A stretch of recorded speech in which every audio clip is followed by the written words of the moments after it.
Hier haben wir schon etwas, was Hundertwasser eben immer weiter beschäftigen wird, nämlich die Stadt und der Mensch in der Stadt.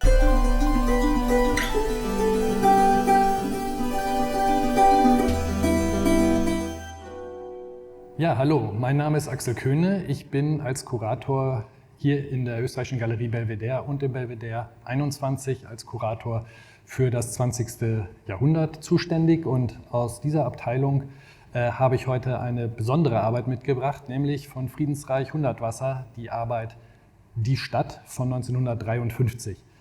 Eine Arbeit, die mich immer an meine ersten Tage im Belvedere erinnern wird. Als ich 2012 nach Wien gekommen bin, hatte Harald Krejci angefangen, die Ausstellung Hundertwasser Japan und die Avantgarde zu konzipieren.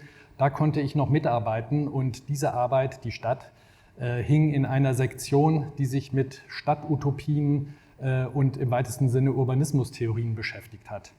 Und hier liegt eigentlich auch schon das Faszinierende von dieser Arbeit. Hundertwasser hat in diesem Frühwerk, das sich seit 1987 im Belvedere befindet, denn es ist eine Dauerleihgabe der Artothek des Bundes.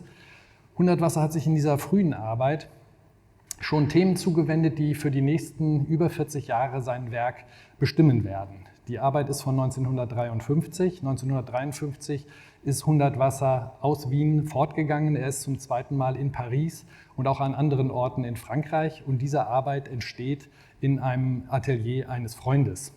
Nun, was sehen wir, wenn wir diese Arbeit näher betrachten? Als erstes sehen wir vielleicht ein abstraktes Gemälde, etwas konstruktivistisch. Wir sehen Quadrate, Rechtecke, ein paar Kreiselemente. Herausstechen ein leuchtendes Orange und ein leuchtendes Blau.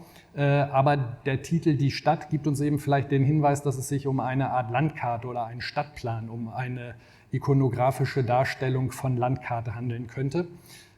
Vielleicht einer fiktiven Stadt. Das Bild selbst gibt über diesen Ort keine Auskunft.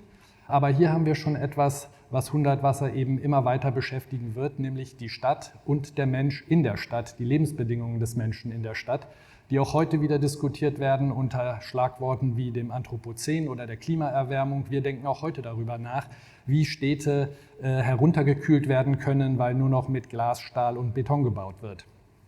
1953, Hundertwasser ist in Paris, entsteht auch ein erstes Spiralbild.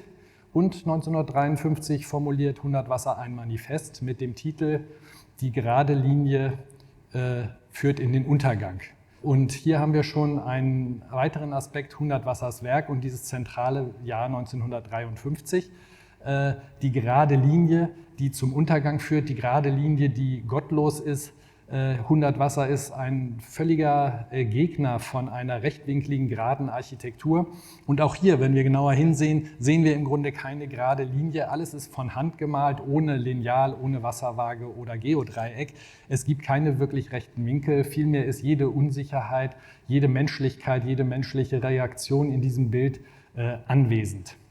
Hundertwasser formuliert eigentlich über diese Auseinandersetzung mit der Stadt und mit der Architektur eine grundlegende Kulturkritik, die ihn dann bis hin zu dieser Architektur, einer organischen Architektur in den 80er, 90er Jahren führt, zu Dachbegrünungen, zu einer Bauart nach einer Analogie zur Pflanze.